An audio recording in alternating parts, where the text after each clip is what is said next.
Yo les potes, yo tout le monde, j'espère que vous allez bien. On se retrouve en ce mercredi avec Artem de chez Hawk.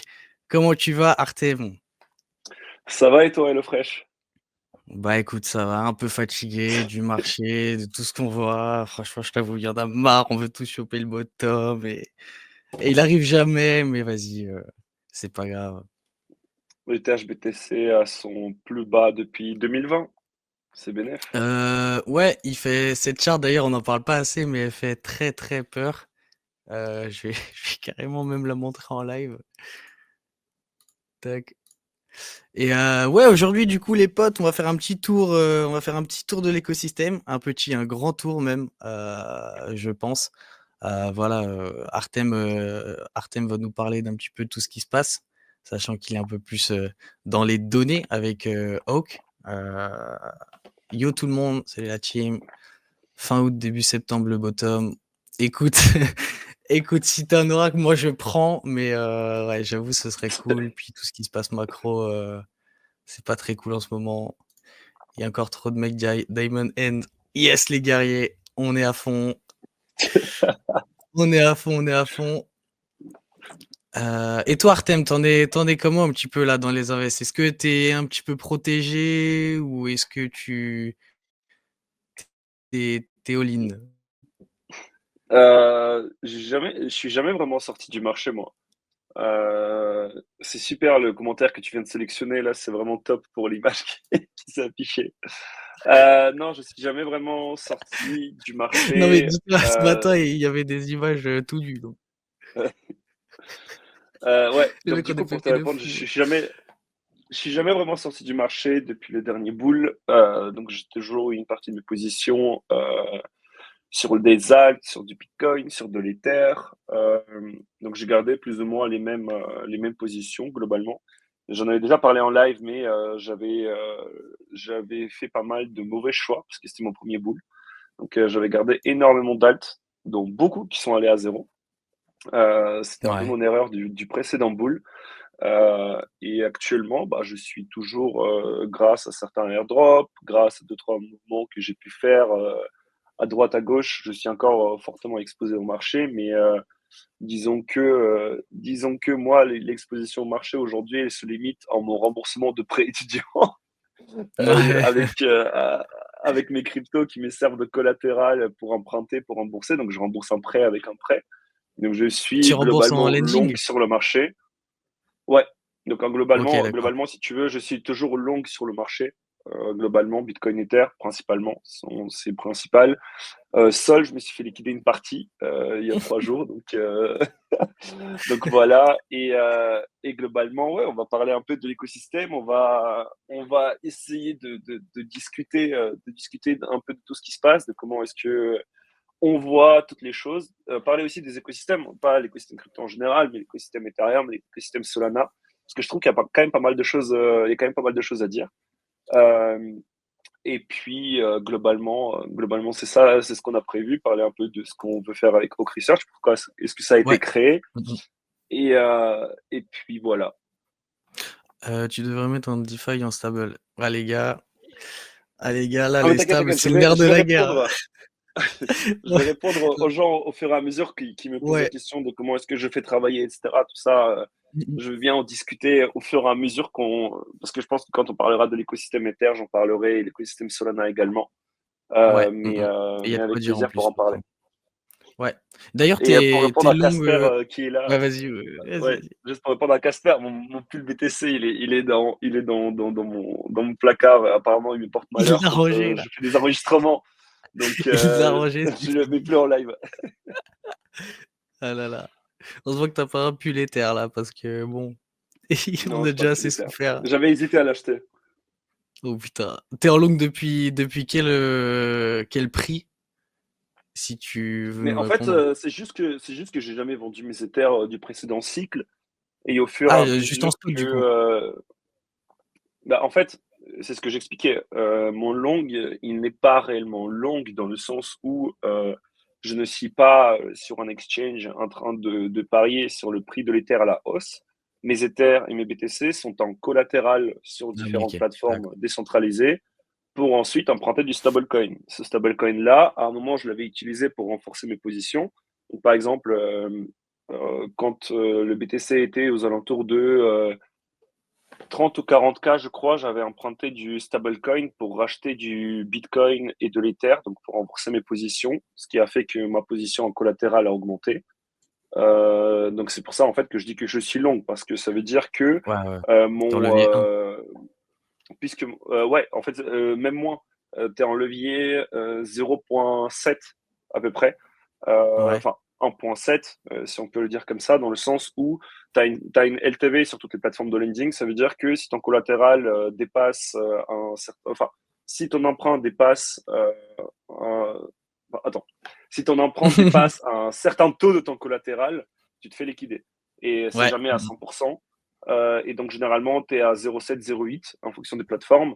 Et donc, en gros, si le collatéral baisse à un moment par rapport à ce que tu as emprunté, c'est-à-dire du stablecoin, donc ça veut dire qu'il y a une baisse de prix, à ce moment-là, c'est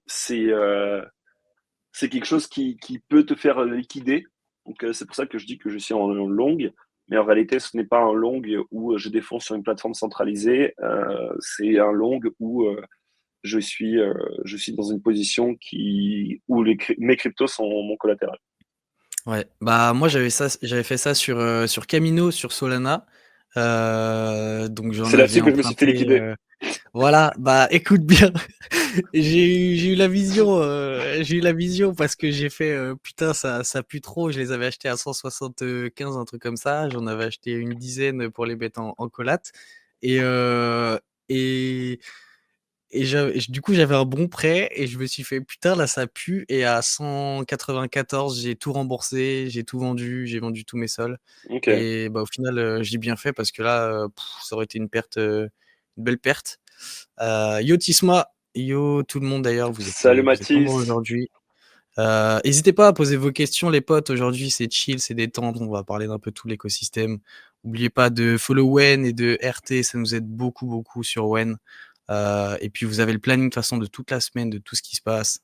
Donc voilà, si vous avez des formats que vous kiffez, les potes, bienvenue chez Wen. Et ouais, du coup, j'avais fait ça sur Sol. Ah, t'as vu, elle était stylée un peu la phrase et tout. Et ouais, j'avais fait ça sur Sol, sur Camino, et j'avais fait ça aussi sur Sui. Là, je suis toujours sur Suiland, où du coup, en fait, je peux pas me permettre de me faire liquider. Donc, donc je suis tout Ok. le temps en train de. Je suis tout le temps en train de remettre du Sui dessus. Non, en vrai, ça va. Ma zone de liquidation, ça doit être un, un, un 40 le Sui. Donc, je suis assez large, on va dire, mais avec. Enfin, aujourd'hui, je sais pas comment tu le vois, mais je pense qu'on. Alors, je pense pas qu'on est bottom, mais ça va être je pense des semaines, voire mois très compliqués pour le marché, tant que la macro ne Ouais. s'améliore pas. Moi, je le vois. Enfin, je suis pas bullish court terme. En Je fait, suis plus bearish. au-delà de la macro, je pense, ça joue beaucoup. J'ai vu le message de Mathis et je vais pas flexer, mais J'étais obligé de l'afficher là. je vais pas flexer en live, Mathis, mais je t'envoie une photo juste après. Euh, non, en fait, ce qui est intéressant, c'est que aujourd'hui, ce qu'on voit en réalité, c'est que c'est une sortie des actifs à risque généralisé. Les Mmh. cryptos ne sont pas le seul secteur où aujourd'hui on voit les sorties de capitaux. Il suffit de regarder le S&P 500, il Ouais. suffit de regarder les bonds américains qui commencent à paraître risqués pour certains. Euh, et il suffit de regarder l'or. L'or qui est l'actif par excellence en termes en termes de réserve de valeur dans des périodes où on est dans une incertitude totale. Et ce qui est un peu le cas aujourd'hui, on a l'or qui quand même tape des ATH de jour en jour. On a le S&P 500 qui a effacé tous ses gains depuis le début de l'année et même au-delà. Tu regardes les 7 magnifiques, il y a un seul acteur qui sont Meta, euh, qui sont en hausse par rapport à toutes les autres entreprises. Sachant qu'il y en a 7 en tout, il y en a 6 qui sont dans le rouge. Donc, avec Tesla étant le plus grand perdant dans cette histoire. Ah oui, Et donc, en Tesla, fait, c'est. tu regardes, Ouais, c'est compliqué, mais en fait, quand tu regardes le marché, les cryptos ne sont pas les seuls secteurs qui est touché par ce qui se passe actuellement. Et donc, en partie c'est la macro qui joue. Maintenant, la réalité, c'est que si on devait réfléchir à des scénarios où, imaginons, on repart en hausse et tout le monde se réintéresse aux cryptos, et euh, ça veut dire que on commence à avoir des flux positifs vers des actifs à risque. Pour moi, il y a deux solutions, c'est la baisse des taux des Fed et qu'on réactive l'imprimante du côté de la Réserve fédérale. Pour moi c'est ça un peu le truc Ouais. de me dire, OK, le momentum peut revenir sur les cryptos et sur les actifs à risque. Maintenant, quand est-ce que ça arrivera? Il y a des gens qui disent fin août, début septembre. Bon, on Bah, espère, apparemment, mais ils ont décalé à juillet. De base, ça devait être juin. Là, ils sont en train de décaler à juillet la coupure des taux. Donc, écoute, je pense qu'il va falloir être patient. C'est sûr que se mettre sur des, c'est drôle parce que on est en crypto et on se dit les low cap, tout ça. Nos actifs à risque, de nos actifs à risque, c'est les low cap, tu vois. Donc tout le monde agite tout ça pour aller hmm. sur des trucs plus safe et tout. Donc ouais, aujourd'hui, bah déjà les actifs à mais, risque, c'est très compliqué. Et mais justement, je trouve que la question de Casper, et je pense que ça peut nous permettre d'aborder le premier point qui est l'écosystème Solana. ouais, Alors, l'écosystème Solana, c'est assez particulier parce que moi, j'étais un très gros hater de Solana auparavant. Parce que je faisais les blagues, ah ouais, mais Solana s'arrête tout le temps, ah ouais, mais Solana ci, Solana ça, en fait, c'est une blockchain qui sert à rien. Au final, les layer 2 d'Ethereum vont tout détrôner. Et au final, Solana a un peu fait ses preuves déjà en termes de performance depuis le dernier bull et bear. Et donc, en fait, il y a beaucoup de gens qui se sont rués sur Solana en mode, ah, mais c'est un actif qui ne peut faire que monter, qui a eu la meilleure perf par rapport à tous les autres. Au final, l'Ether s'essouffle. Ah, regardez, Sol Ether, regardez la courbe. On va à zéro avec de l'Ether contre du Sol. On va aller à 0,1. Enfin, ce genre de choses.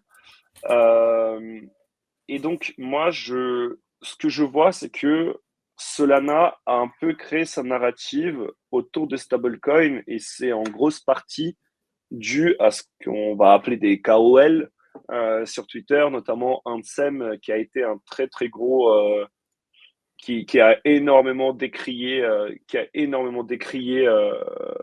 la Ethereum et qui a dit que Solana c'était l'avenir et qui a proposé des perfs énormes sur des mêmes coins, comme par exemple notamment WIF, qui a été un peu le driver de toute cette performance dans les mêmes coins, je dirais, avant qu'on connaisse tout ce cycle de l'enfer qu'on a traversé sur les 6 derniers mois. Ouais, quand tu regardes le WIF, c'est quand même il n'a pas été la chart, nécessairement elle explosif. subit, Ah ouais. elle subit très très fort par rapport au run que ça a connu. Et donc, en fait, Solana, c'est un peu imprégné de toute cette narrative, ce qui fait qu'aujourd'hui, bah, quand tu regardes, il y a très peu de gens qui parlent de Solana sur les réseaux. Et en fait, il y a plusieurs choses, je pense, dont il faut parler. C'est que Solana, ça a été la blockchain qui était le plus discutée dernièrement. Et que maintenant que la folie des memcoins est passée, plus personne n'en parle. Et c'est assez Ouais. intéressant parce que sur Ether, on a eu des mêmes coins, on a eu des mêmes coins, on a eu un peu la saison où il y a tout qui partait à droite, à gauche. On a eu ce côté de ouais, l'Ether, c'est que de la merde en ce moment, il y a que des projets de merde, etc. Mm. Mais même en période creuse, les gens continuent à en parler, les gens continuent à parler de l'innovation, les gens continuent à faire de la recherche et les gens continuent à innover sur Ether. Or, ce n'est pas le cas de Solana. Et là, moi, la thèse que j'ai par rapport à ça, c'est que aujourd'hui, la quasi-totalité de l'innovation dans la DeFi, dans les protocoles, dans tout, la plupart des choses viennent de l'Ether. Des équipes de l'Ether, des chercheurs de l'Ether, de ce genre de choses. Sur Solana, aujourd'hui, en termes d'écosystème, on a surtout des DEX, on a du liquid staking, et on a du lending, mais uniquement via Camino, peut-être d'autres protocoles, mais c'est assez dérisoire par rapport à ce qui se passe sur Ether et sur tout ce qui est EVM compatible. Et donc, aujourd'hui, même quand tu regardes un peu l'infra de Solana, il y a eu un seul sujet qui était sur la table depuis des mois et des mois et des mois, et c'était le client Firedancer qui est censé rendre Solana beaucoup plus rapide, beaucoup plus compétent, beaucoup plus poussé par rapport aux autres blockchains et même par rapport à ce que Solana est aujourd'hui. Et au final, depuis qu'il a été déployé sur le testnet, on n'en entend plus parler. Et à côté de ça, il y a eu la proposition SIMB, je crois 78, quelque chose comme ça, je ne sais plus le nom, qui vise à contrôler l'inflation de Solana. Ça a créé énormément de débats à travers l'écosystème Solana, mais encore une fois, ça s'est très vite arrêté, ça s'est très vite essoufflé. À côté de ça, sur les terres, on a énormément de IP qui passent, on a Pectra qui arrive et beaucoup de gens en parlent. Et au final, Ah on oui, ça, voit faut que qu'on en parle aussi de l'écosystème. Pectra. Mais voilà, en fait, il faut se rendre compte qu'aujourd'hui, l'écosystème Solana a énormément profité de la tendance des meme coins, Mmh. a eu énormément de nouveaux utilisateurs, que ce soit à travers Phantom, ce qui leur a permis de lever sur une valeur complètement énorme. Je crois qu'ils ont levé 200 millions de dollars le wallet Phantom. Euh, Ce qui fait que, bah, en fait, c'est immense. Je ne sais plus si c'était leur valo, combien ils ont levé. Faut que je Je regarde. sais pas, je sais Euh, pas. alors, ils ont levé 150 millions de dollars. C'est ça. Sur une valeur de 3 milliards. Donc, au pic du pic du pic des mêmes coins. Et donc, tu vois, l'écosystème Solana, au final, aujourd'hui, il est quand même très faible en termes de proposition de valeur, tandis que sur EVM, on a quand même énormément de choses. Et donc, pour répondre à la deuxième question de Casper, est-ce que Pump Fund, selon vous, a eu un impact sur ce cycle ou c'est juste du bruit dans le fond? Je pense qu'il y a eu énormément d'impact dans le sens où ça a amené énormément de gens pour venir spéculer sur de la merde. Clairement. Mais est-ce que ça a eu un impact positif? Je ne sais pas. Est-ce que Heu, c'est ce qui fait un peu que on s'est un peu détourné de l'infra, que tous les ouais. fonds sont partis dans les poches des insiders et de ce qui ça me faisait rire parce qu'il disait ah ouais le dev a rug. Le dev a littéralement créé le nom du token et a défini les paramètres sur PumpFun. Il a rien dev du tout. Le projet a été déployé sur une plateforme no code. Donc voilà. Moi, j'étais un peu. Le cycle de Memecoin, il m'a vraiment énormément saoulé. Vraiment, je n'ai pas. Je trouve pas qu'on a reflété le potentiel de la crypto, mais je pense que ouais, ça a marqué l'écosystème, ça a ramené de nouveaux acteurs, mais est-ce que ces acteurs-là vont revenir? Ça, c'est une autre question. Et là, je pense qu'il faudra attendre qu'on ait de nouveau du mouvement sur les cryptos. Et la question qu'il faut se poser, et c'est ce que j'espère que c'est ce qui n'arrivera pas, c'est le retour des meme coins si jamais le marché repart et qu'on a de nouveau les meme coins qui sont au centre de l'attention. J'espère que ce ne sera pas pareil. Je pense qu'en vrai sur ça, tu peux pas couper la tête de l'hydre. Il y en aura toujours une qui repoussera. Sur Sol, ce Mmh. sera, je pense, pareil, mais je pense que les dérives, seront beaucoup plus limitées. Les gens se sont fait complètement arracher. Il y en a toujours qui vont continuer à jouer, hein, ça c'est sûr. Tant qu'il y a de l'argent, il y aura du gambling et Solana, c'est the blockchain pour ça et on l'a très bien vu. C'est Non, mais complètement tu fou les vois, valorisations qu'ont atteint les mêmes coins, quoi. Mais je pense que, moi, les gens commencent à prendre une certaine maturité et ont pris un peu de recul par rapport à ça. Après, je pense pas que ça on dit disparaîtra, ça à chaque honnêtement. cycle, mais c'est toujours la même, hein. On dit ça à chaque cycle, mais c'est toujours la même histoire. Oui, le marché commence à prendre en maturité. Ah, cette fois-là, c'est pour de bon. Ah, au dernier cycle, on disait que les institutionnels allaient arriver. Ah, bah là, on a BlackRock, donc c'est bon, les institutions là, on est mature. Bah, en fait, frère, on fait quoi 2 mois plus tard? Après que BlackRock soit arrivé, ah, bah, on va faire un an de même coin et tout le monde en parle. La Ouais, réalité, ouais, c'est ouais. que l'écosystème, je trouve pas qu'il soit devenu plus mature. Je trouve pas qu'il soit devenu plus mature. Je trouve juste qu'il y a certains acteurs qui sont devenus plus matures, qui ont fait les bonnes décisions et qui ont fait en sorte de réussir. Mais l'écosystème dans son ensemble n'est pas devenu plus mature. Je dirais même qu'il est devenu pire qu'au dernier cycle. Ah oui, oui, dans la maturité du game qu'on a eu ce cycle, on en parlait avec Smart et Kaz, je crois. On n'a jamais vu quelque chose comme ça. Genre, et on se disait, enfin, c'est Kaz qui disait que même dans ses rêves les plus fous, il aurait jamais pensé qu'il y ait un président carrément qui nous rug, quoi. Et il Mm. disait, je pense qu'on a atteint le summum. Et moi, je lui disais, mais on peut pas savoir, tu vois, à tout moment, si que le prochain, il y a encore pire, ce qui m'étonnerait quand même, vu ce qu'on a vu, mais on peut, enfin, l'humain, dans tous Il y les aura cas, toujours des il va nouveaux toujours trucs. vouloir faire pire, quoi. Ouais, mais tu Il vois, peut. moi ce à quoi je réfléchis du coup, c'est quelle est la solution pour Solana? Parce que la promesse de la blockchain rapide, etc., ils la tiennent et c'est réel. Mais aujourd'hui, si on regarde en termes de proposition de valeur au-delà des meme Il y a coins, rien. aujourd'hui, Solana, c'est très, très limité. Et pour Mmh mh. moi, et c'est ça qu'il faut comprendre, c'est que c'est très compliqué de se débarrasser d'une image une fois que tu en as une. Là, Solana, elle a eu le label de la blockchain des meme coins. Si tu veux aller faire de la merde, si tu veux aller faire des paris, si tu veux aller au casino, tu vas sur Solana. Pour moi, cette image de blockchain, elle va être très compliquée de s'en débarrasser. Et je Ah, je pense que pense qu'ils s'en débarrasseront jamais. si jamais on a un cycle qui repart, pour moi, il faut que Solana à arriver avec une nouvelle proposition de valeur. Il faut que Solana arrive, malgré eux, hein, au même niveau de maturité qu'Ethereum. Parce qu'aujourd'hui, Ethereum, on peut faire tous les reproches qu'on veut à Ethereum Foundation. Je trouve que ce que Ethereum Foundation a fait en termes de culture et en termes d'image pour Ether, c'est quelque chose qui est aujourd'hui inégalable dans l'écosystème. Je trouve qu'aujourd'hui, avoir les layers 2 sur Ethereum, ça a été l'une des meilleures choses en termes d'image et Mmh. en termes de perception de la blockchain Ether qui aurait pu arriver jusque-là. Et aujourd'hui, la réalité, c'est qu'on reproche beaucoup de choses à Ether, mais pour moi, le bull case de l'Ether, c'est la culture de l'Ether qui va le faire sortir. Qui va le faire sortir un peu du trou dans lequel il est. Mais encore une fois, les gens n'étaient pas assez attentifs pour regarder ça pendant ce cycle. Et moi, encore une fois, Ouais. ça a été l'une de mes thèses dans le dossier de fin d'année de Hawk.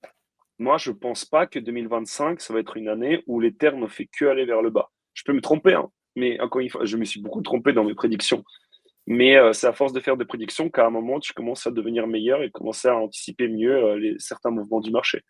Donc, je fais mes prédictions sur le fait que l'Ether ne dormira pas éternellement. Et moi, je reste ultra bullish sur l'Ether.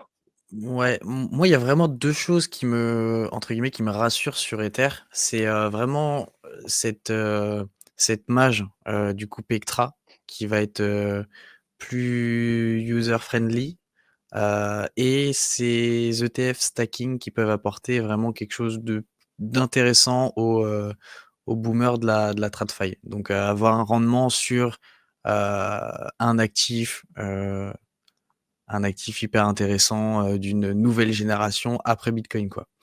Donc, Mm. voilà. Après, faut voir, dans quelle mesure la mage Pectra améliore les choses. Et voilà. Est-ce que tu as des petites, Moi, je pense, infos sur, tout ça?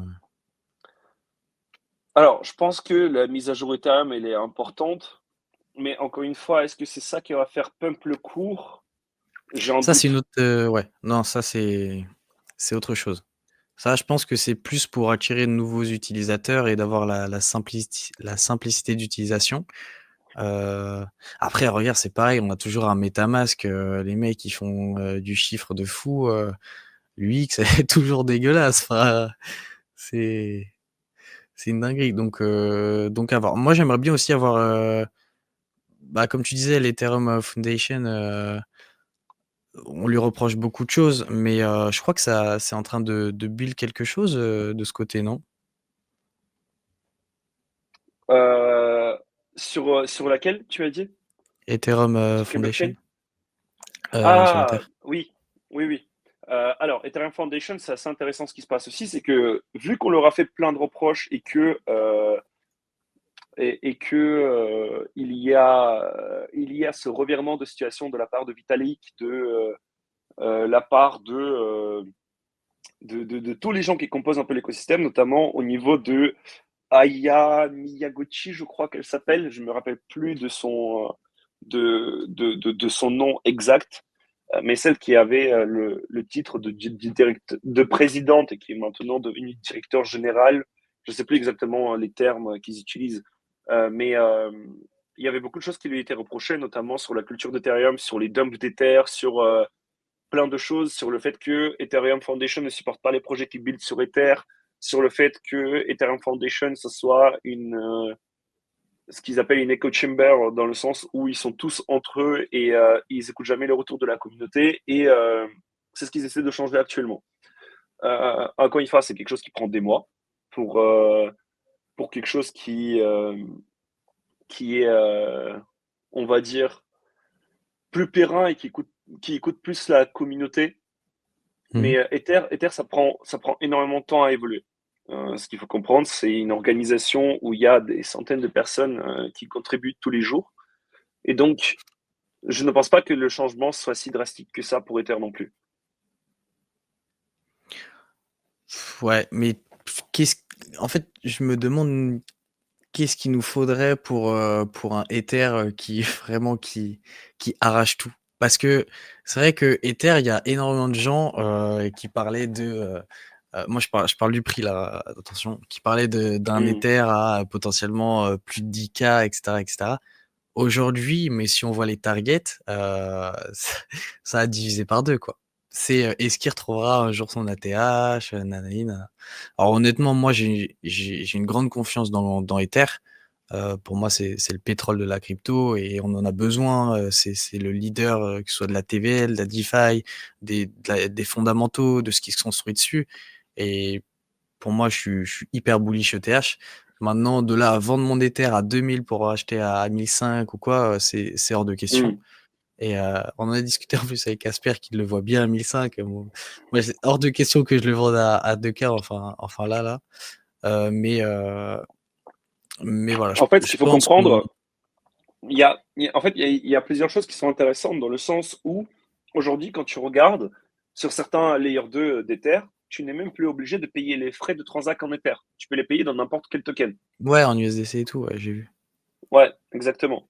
Et donc, la bull case de l'Ether qui était ah, mais dans tous les cas, tu as besoin d'Ether pour payer les frais, bah, elle ne tient pas forcément. Mais il ne faut pas oublier ce sur quoi reposent toutes les blockchains de Layer 2 Ethereum. Elles se reposent sur la sécurité de la couche principale qui est Ethereum Layer 1.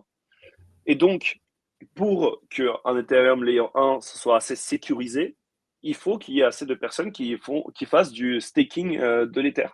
Et donc, je pense qu'au fur et à mesure de l'évolution des Layer 2, ça serait pas déconnant de voir certains Layer 2 avoir leur propre nœud sur la blockchain d'Ether et la sécuriser par eux-mêmes. Je pense que ça, c'est quelque chose qu'on pourrait voir dans les années qui viennent, avec tous les frais qu'ils récoltent, tout l'argent qu'ils arrivent à extraire, entre guillemets, d'Ether, revenir dans l'écosystème pour garantir leur survie. Ça, c'est quelque chose qui Mm, peut être intéressant, par exemple. mm, mm. Mais ensuite, encore une fois, est-ce que ça va faire en sorte que l'Ether va faire un x2, x3, x10, j'en sais rien par rapport au prix actuel. Mais je pense je sais pas, un retour à la conscience générale de la part des gens sur les choses qui sont importantes dans l'écosystème pour que les choses continuent à évoluer et continuent à faire des mouvements intéressants. Dans tous les cas, on aura besoin d'un bull run sur Ether. Si on veut avoir de l'infra, si on veut avoir de la recherche, si on veut avoir quelque chose de nouveau, dans tous les cas, un bull run sur Ether est nécessaire. Mm, mm. C'est encore une Et fois, c'est mon avis. ouais, bah, je suis complètement d'accord avec toi. Moi, je pense qu'honnêtement, le bull peut pas partir sans Ether et que Ether valide un petit peu toute cette narrative. Bon, on parle pas d'alt-season ou quoi là, évidemment les gars, on en est bien loin. Mais Heu, pour moi, l'Ether, c'est ce qui débutera à l'alt season. Quand les gens se ouais, réintéresseront à l'Ether, c'est ça qui débutera à l'alt season, dans tous les cas. Et à chaque fois, ça a été le cas. Et pourquoi est-ce qu'on a parlé d'alt season? C'est parce que l'Ether est allé à zéro. Enfin, façon de parler, tu vois. Mais c'est un truc tout con. Mais la réalité, c'est que si tu regardes ce bull run, ok, l'Ether n'a pas performé. Il est allé à 4000, je crois, Ouais, sur il a fait son l'ETH x4 depuis le bottom, là. quoi. Ouais, x4 depuis le bottom, mais par rapport au précédent ATH, il l'a même pas atteint. Mmh. À côté de ça, qu'est-ce qui a performé d'autre? C'est des tokens liés à l'IA. Tu regardes Bitensor, tu regardes d'autres projets qui sont liés à l'IA, généralement, c'est ça qui a performé. Et ensuite, on a eu tout un tas de shitcoins et de memecoins. Au final, Et tout ce l'écosystème qui Sol, touche ouais. à l'infra, ce qui qualifie, oui, mais l'écosystème Solana, tu regardes Camino, la performance, elle n'est pas dingue. Tu regardes Radium, tous les tokens là. Au final, ça n'a pas non plus fait une performance de fou furieux, je trouve, par rapport à ce qu'on pourrait qualifier d'une alt season. Ouais, Si on regarde les je suis cours, tiens, c'est toi regardé. qui les sors. Mais sur la market review qu'on fait le vendredi à 14h30, Casper, il les déchire, cet écosystème Sol et ses jupes, ses Radium. Donc ouais, Radium, putain, c'est très dur. C'était un token qui avait vraiment bien performé en vrai, hein, tout 2024. Et aujourd'hui, mais il s'est fait déchirer. Mais aussi parce que Ouais, mais pareil, il a fait un Pumfun, x4. Il a fait un x4 pour, plus, pour un. je crois. Ouais, x5, ouais. Donc, tu vois, x5. c'est en Et de fait, là, même tu regardes lors d'une alt season, normalement, c'est le token qui doit faire un x15, x20 sur la durée. en vrai, tu le chopais Après, en octobre 2023, c'était un x60. ouais, mais c'est parce que FTX, tout court, Ouais. hein, mais FTX. Euh, Ouais, ouais, ouais, tu vois. ouais, ouais, ouais, ouais, ouais. Fallait avoir la Donc, vision. au final, moi, mais je pense que, par contre, il y a un autre truc qui, pour moi, reste intéressant et sur lequel je reste bullish. C'est si on a de nouveau une alt season euh, et que on a Solana qui repart et que on a un retour aux fondamentaux de l'écosystème. Moi, je pense que vu que sur Sol, et ça, pareil, ça c'est une de mes prédictions dans le dossier de fin d'année, tu vois, vu que sur Sol, la DeFi, elle est quasi inexistante et que l'un des acteurs majeurs, c'est Camino, aujourd'hui, qui se distingue par son utilité, quand tu regardes Camino, il n'a pas eu un run de fou furieux. Et moi, je pense que Camino pourrait avoir un run de malade si jamais on a une alt season qui redémarre et que les gens s'intéressent aux fondamentaux et qui vont voir sur Solana et qui regardent, ah bah tiens, on a un token quand même sur Solana qui a de l'utilité et qui est intéressant à investir, tu vois. Ouais, enfin, Camino, là, c'est terrible aussi. Ah oui, non, mais c'est compliqué. C'est terrible. Mais encore une fois, moi je pense, si on a une alt season, pour moi, Camino sera l'un des tokens les plus performants de l'écosystème Solana. Alors attends, Il a une utilité, le Camino?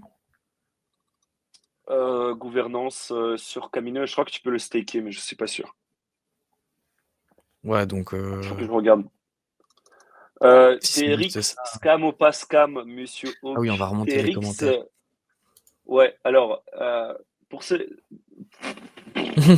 C'est compliqué, c'est tellement compliqué comme question. C'est Van Pour moi, Halen, on l'aime bien, Van Halen. euh, tout l'écosystème tient sur Justin Sun. Demain, Justin Sun, il est emprisonné. Je pense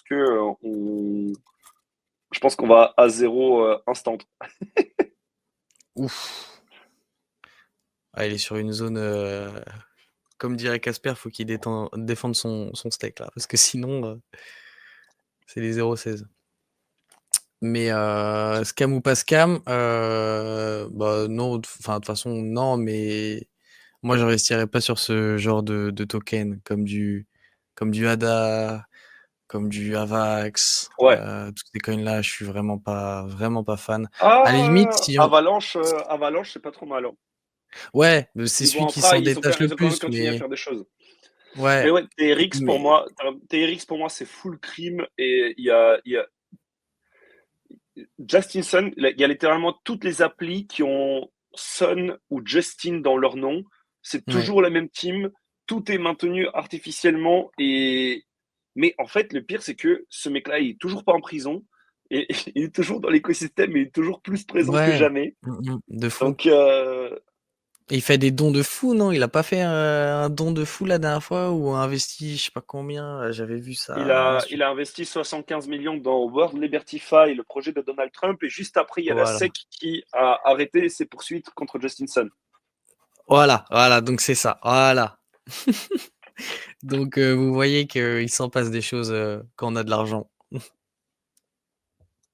Alors, ensuite, quel sera le bottom de Solana? J'ai aucune idée. Ouais, 2017, tu as eu ICO, 2021, la DeFi. En fait, 2021, c'était pas que la DeFi, hein. Quand tu regardes, c'était tous les blockchains infra, Layer 2 qui commençaient. Polygon, quand tu regardes son run en 2021, c'était une folie. Polygon, j'étais rentré dessus à 2 centimes de dollars. Il est allé à 2,2 dollars. Aujourd'hui, il se fait démonter, il est à 25 centimes de dollars, mais au précédent bull, ce qui importait, c'était de l'infra. Au précédent bull, tu avais des projets euh, comme qu'est-ce que je peux donner comme exemple? Comme Berachain qui se lançait. Pour moi, le token, il faisait un x10 instant. Là, donc, et c'était pas forcément de la DeFi. C'était quand tu regardes Avalanche, quand tu regardes Solana, quand tu regardes Luna, tous ces projets-là, ils ont décollé au précédent cycle. Et c'était pas de la DeFi pure, c'était des projets d'infrastructure. Donc c'était Mm. des layer 1 et des layer 2. Là, tout le monde s'en fout de l'infrastructure, mais Je il y a trouve aussi un que peu un changement de paradigme par rapport à ça. C'est que maintenant, on appelle ça des VC coins. On n'appelle pas ça ouais. de l'infra maintenant. Non, mais je pense que cette narrative de VC Coin, honnêtement, elle a été poussée et et je pense mal comprise. Aujourd'hui, enfin ton Mourad, à l'époque des meme coins, il critiquait les VC et il faisait de l'argent avec les meme coins. Tout le monde a commencé à faire de l'argent avec les meme coins, tout le monde a craché sur les VC. Aujourd'hui, tout le monde s'est fait rug avec les meme coins et tout le monde veut remettre des billes dans les VC Ouais, coins. C'est un délire. ouais, C'est-à-dire qu'aujourd'hui, moi je suis moi je suis full bullish sur Sui et sur Bera, parce que derrière il y a des gens qui les backent bien, parce qu'ils ont une proposition de valeur de fou, voilà. Mais il y a aussi des VC et tout et et tu disais ça il y a 6 mois en arrière, les mecs te crachaient dessus: «Ouais, il y a des VC, nous on investit juste sur des tokens de chat et le chien, on fait trop 10 fois ton multiple». Ouais, bah, j'espère tu vendu, hein, mais ouais. Non, mais en fait, les VC, il faut pas les voir mal. Enfin, certes, les VC, ils deviennent riches, mais c'est aussi leur travail, littéralement, de s'enrichir sur leurs investissements. Donc jusque-là, je vois pas de souci. Ensuite, tu as des VC qui sont au dernier cycle. Tu as eu des VC, comme à chaque cycle, hein. Au départ, tu as des bons VC qui investissent par-ci, par-là, qui prennent leurs profits, qui supportent le projet, qui aident le projet à se développer, qui le connectent à des bons protocoles, qui facilitent les relations, ce genre de mmh mh. choses. Et à côté de ça, il faut comprendre aussi que le VC, ça prend un risque. Imagine, tu as un VC, tu as investi dans un token, la team pendant 3 ans, il s'arrache la gueule pour construire un protocole. Au moment où le protocole il sort, on se tape un bear market, le protocole divise par 10, bah même sur ton entrée, t'es pas gagnant. Et donc, Mmh.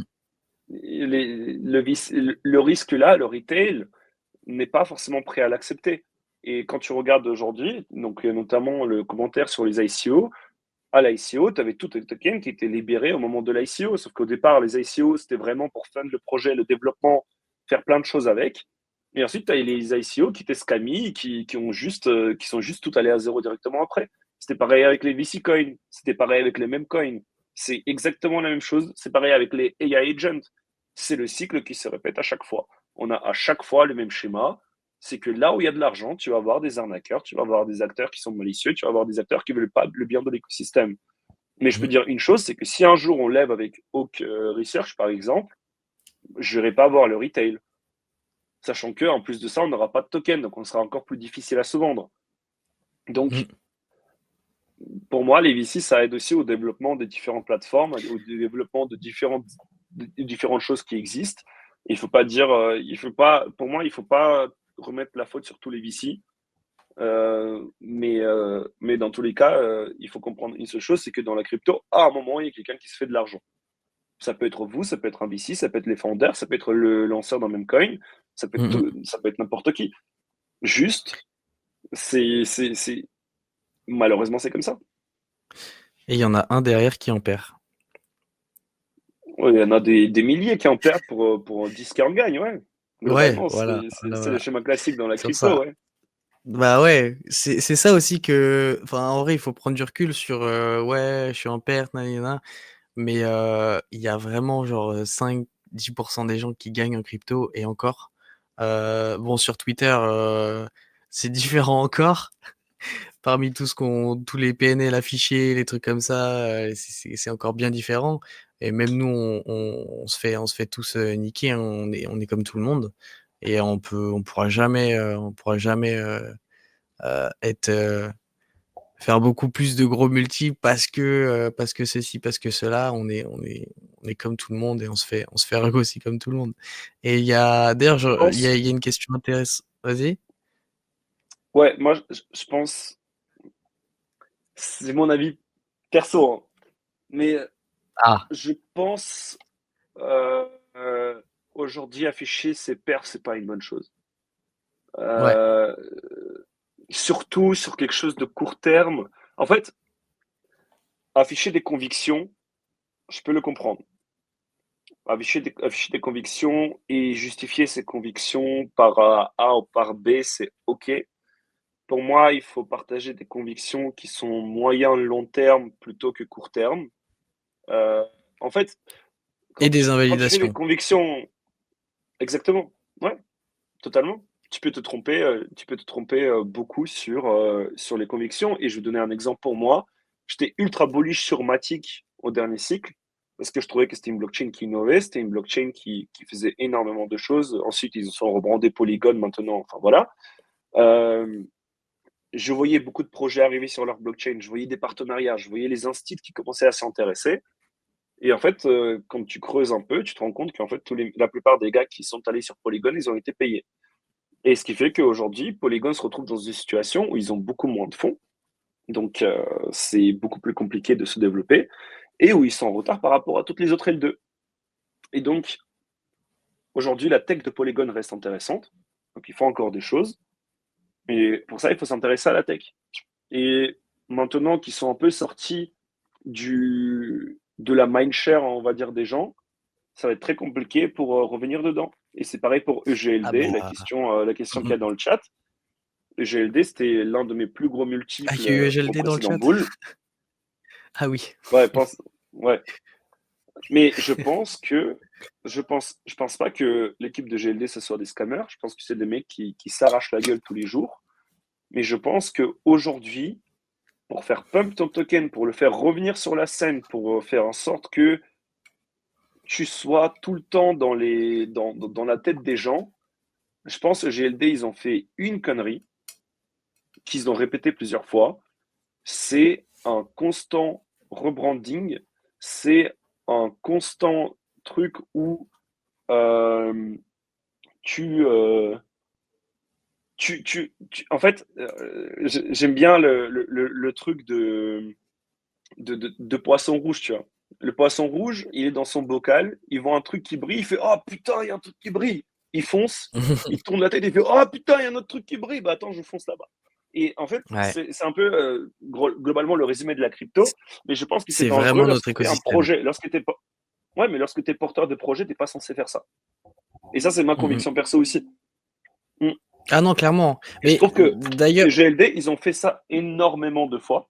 Et je trouve qu'ils se sont tirés une balle dans le pied parce que aujourd'hui, moi qui étais investi dans le projet, qui avait suivi leur évolution, etc., je suis incapable de te dire s'ils se focalisent sur le fait d'être une L1, sur le fait de déployer un layer 2 sur Bitcoin, sur le fait d'être une infrastructure pour les AI agents, ou sur le sharding pour être la L1 la plus compétitive pour la DeFi. C'est ouais. simple, ça, c'est les 4 phases qu'ils ont réellement mis en Mmh mh. avant et je ne comprends pas. Je ne comprends pas leur stratégie et je ne sais pas vers quoi ils se dirigent, tout simplement parce qu'ils ont affiché des convictions 25 millions de fois. Dès qu'il y avait un truc qui brillait ailleurs, ils essayaient de sauter sur la tendance qui était déjà dépassée et que leur infrastructure n'était pas prête pour ça. Et je trouve que Mais je ça, s c'est le plus gros problème avec GLD aujourd'hui. Et j'ai la même discussion avec Benjamin tous les ans. au dîner de Proof of Talk, un événement qui a lieu à Paris en juin. À chaque fois, il y a un dîner qui est organisé pour les speakers et à chaque fois, on se retrouve là-bas et on a une discussion une fois par an où je dis, en fait, il y a ça qui va pas chez Multivers X et il me dit, on bosse dessus. Donc, en fait, j'arrive à voir les choses, eux, ils les voient aussi, mais je trouve que ce qu'ils font après avoir essayé de répondre au premier problème, c'est-à-dire essayer de recapter l'attention des gens et essayer de, de, de, de- d'avoir de nouveau cette hype qu'ils ont eu au dernier boule, je trouve que ça leur porte énormément préjudice aujourd'hui. Mmh. Mais, je sais pas si tu suis un petit peu, mais il y a exactement la même chose avec, Injective. Injective qui, de base, voulait Mm. scale les order books, fournir de la liquidité et tout ça, qui est passé après, sur une plateforme, DEFI, qui après a fait, du RWA avec, des indices du SP500. C'est aller chercher la chose qui brille, en fait. Et ça, le problème, c'est que, bah, moi, dès que je vois ça maintenant, bah, je crache sur le projet, je suis obligé. Alors que j'avais fait un trade sur Injective, et au moment où j'ai commencé à écrire, il y avait pas encore cette annonce de DEFI, et au moment où j'allais le publier, ils sortent ça comme news et tout. Et je fais: «Mais en fait, bah, ça nique tout mon trade». De base, je parlais des order books, tout ça, et là, je me dis: «Bah, en fait, ils se dirigent du coup vers une plateforme et après 2 semaines après, ils annoncent, du RWA». C'est pas possible. Soit tu es focus sur Mm. un truc et tu le fais ultra bien, soit tu es diversifié et tu fais toutes les choses mal, en fait. Ouais, ouais. Et je pense qu'il y a beaucoup de plateformes qui sont dans ce cas un peu à la con, de, de se lancer pour se lancer, de faire des promesses sur quelque chose, voir qu'ils n'arrivent pas à se distinguer de la compétition, changer leurs convictions, pivoter vers autre chose et voir qu'ils ne se distinguent pas là-bas non plus. Et Mmh mh. donc, au final, tu te Souvent, ils arrivent retrouves trop tard. à... Ouais.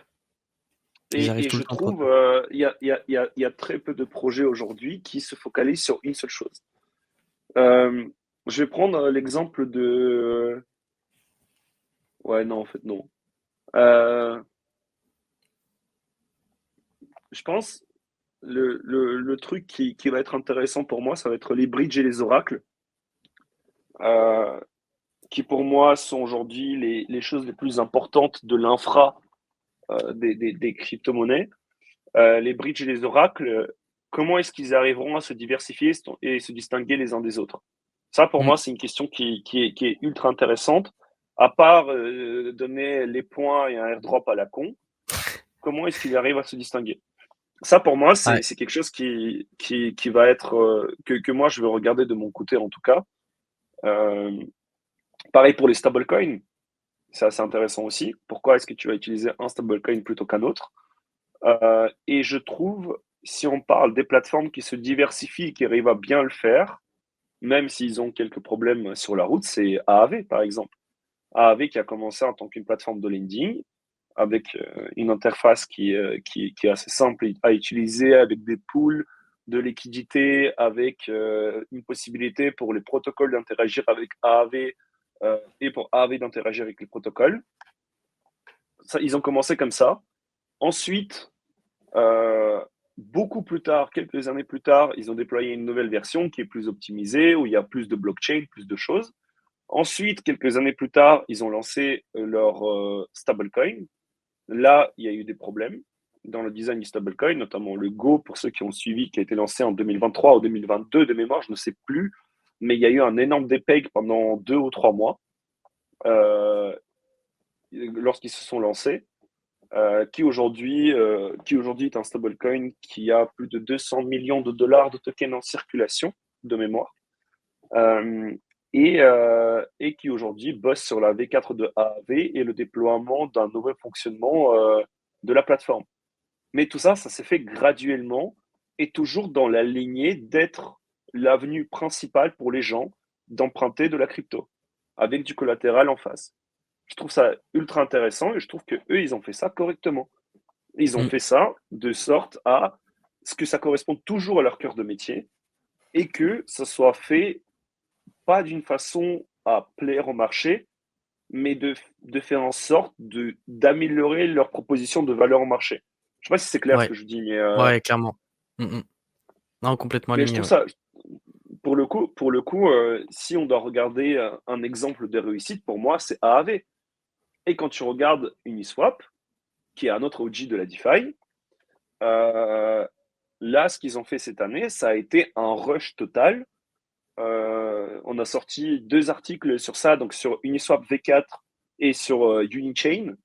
Les deux ont été déployés au même moment.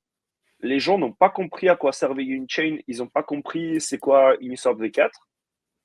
Les gens, ils se sont dit, OK, bah, en fait, Unichain, c'est juste un énième L2, donc je vais pas aller dessus, ça me sert à rien.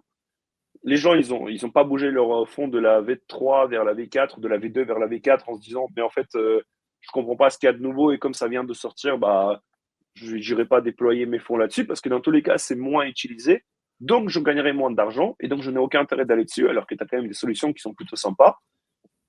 Et donc, tu te retrouves dans une situation où aujourd'hui, ils sont obligés de déployer 21 millions sur 3 mois pour Unichain et 24 millions sur 6 mois pour Uniswap V4 ou inversement, je ne sais plus exactement. Donc les deux montants-là, ça peut être inversé, je ne me rappelle plus exactement pourquoi ils déploient ça, mais ils déploient cet argent-là parce que, bah, en fait, il n'y a pas d'attraction pour la V4 ni pour Unichain. Et j'en profite d'ailleurs, les gars, je vous présente le Hawk Research. Si tu veux en parler un petit peu, Artem, je te laisse la parole. Bien sûr. Alors, Oak Research, c'est une plateforme que nous avons co-créée avec Lilian Liaga, qui était journaliste chez Cryptost avant. Donc, on n'est pas que deux. On a également un dev qui est génial, qui s'appelle Decrypt. On a également l'équipe de Hawk Invest, qui est derrière, qui nous aide pour les designs sur certaines choses, comme le dossier de fin d'année, sur certains contenus également. Ce qu'on fait aujourd'hui, c'est qu'on fait des rapports et des analyses sur le marché crypto. C'est énormément de fondamental. On parle de la tech, on parle des innovations, on fait également des investigations, euh, dont une qui est très intéressante pour ceux qui veulent lire. Pour ceux qui veulent, c'est celle sur Maker.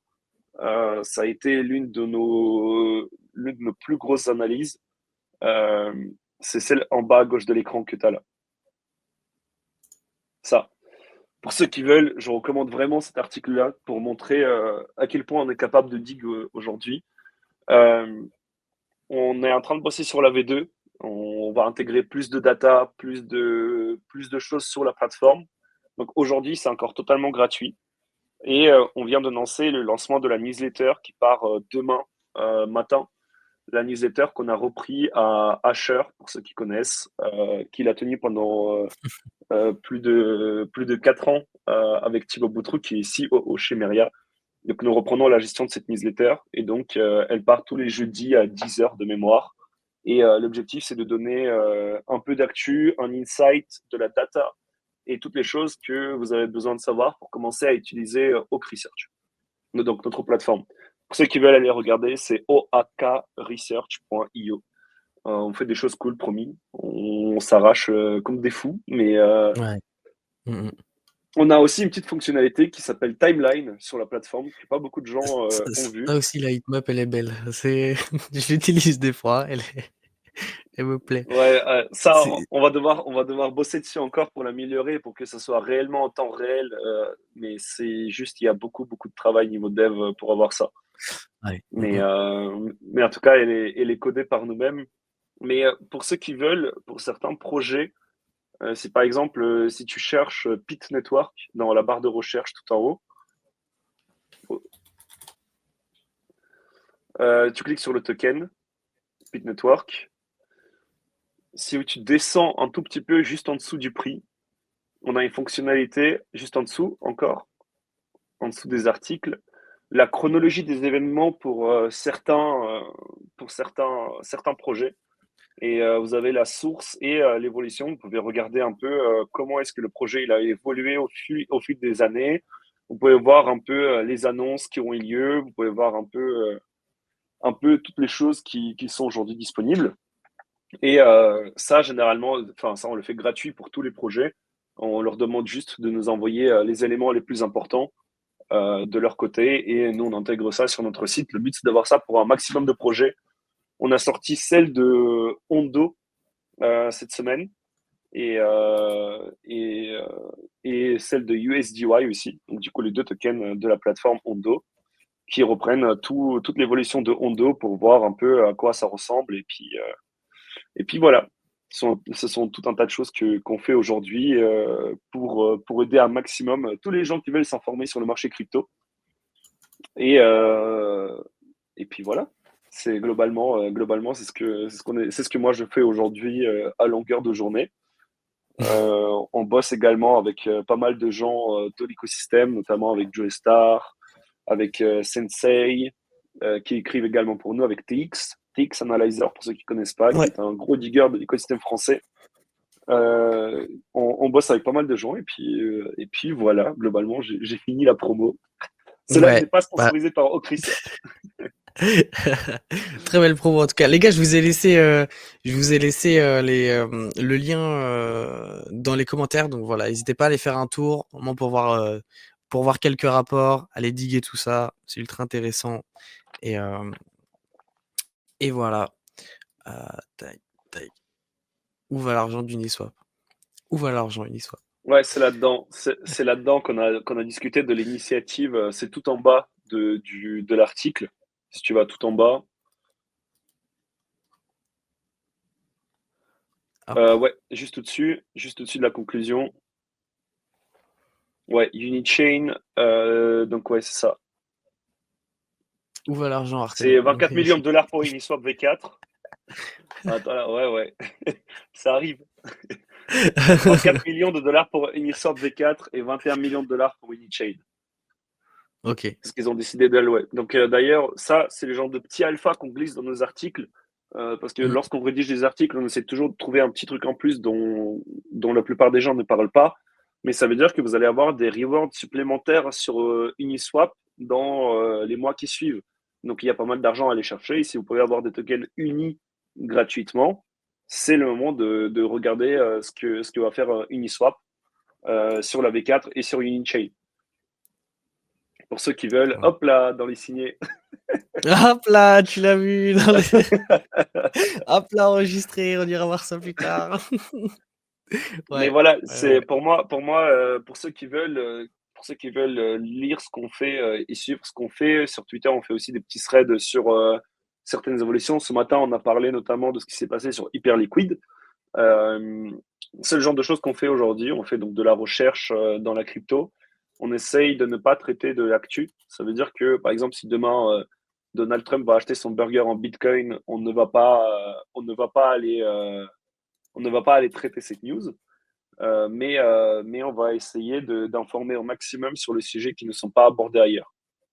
C'est notre objectif aujourd'hui. C'est avec cette envie-là que Oak Research a été créé. Ah oui, donc c'est donc ça l'article sur HL. Oui, c'est vrai que ce Ouais, matin, il s'est c'est passé une même pas un dinguerie article. sur Hyperliquid. Tu vois, c'est même pas un article. C'est un truc qui nous prend 15 à 20 minutes de recherche à peu près. Et, Mhm. et ensuite, juste on récapitule et on essaie de rendre ça digeste pour les gens.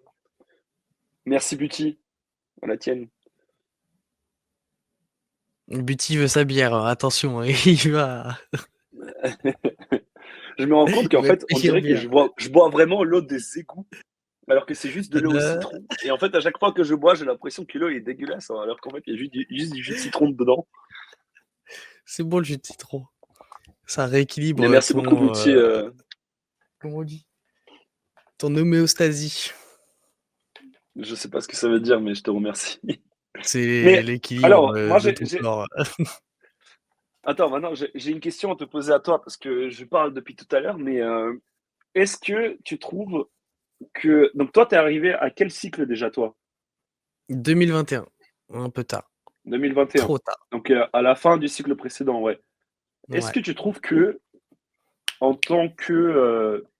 donc tu es arrivé en fin de cycle, Imagine, il y a un gars qui est arrivé, imaginons, au mois de novembre 2024.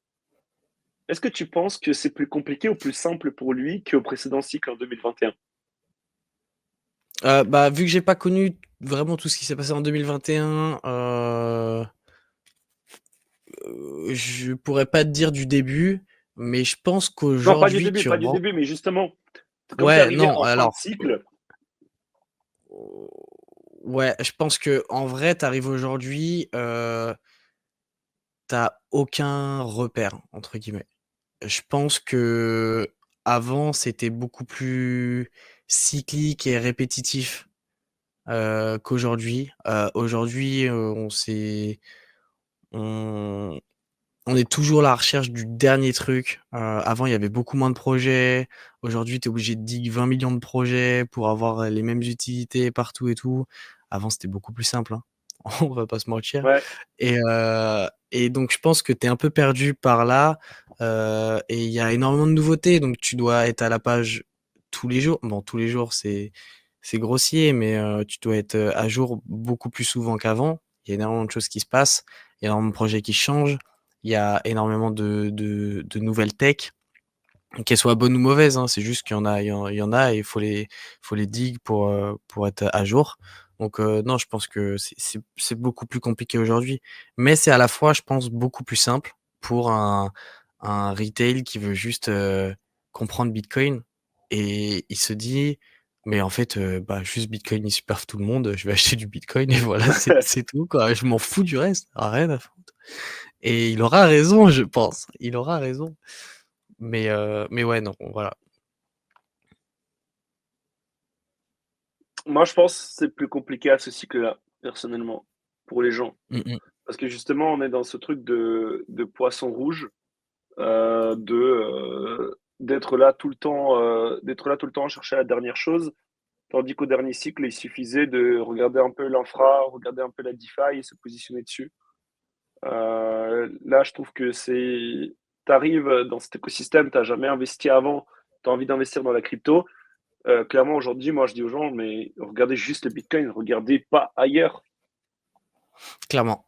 Clairement, Moi, je trouve, c'est clair et net. Aujourd'hui, on a une proposition de valeur de BTC qui est indétrônable, qui a fait ses preuves, qui a personne à la tête, tu peux reprocher à personne de faire quoi que ce soit. Aujourd'hui, n'importe quel projet qui veut détrôner Bitcoin, est voué à l'échec, pour moi. Et Bitcoin is king. Et je pense que ouais, bah, là, il y a une question intéressante. Euh, alors moi, j'ai pas de BTC parce que j'ai pas un wallet de fou furieux.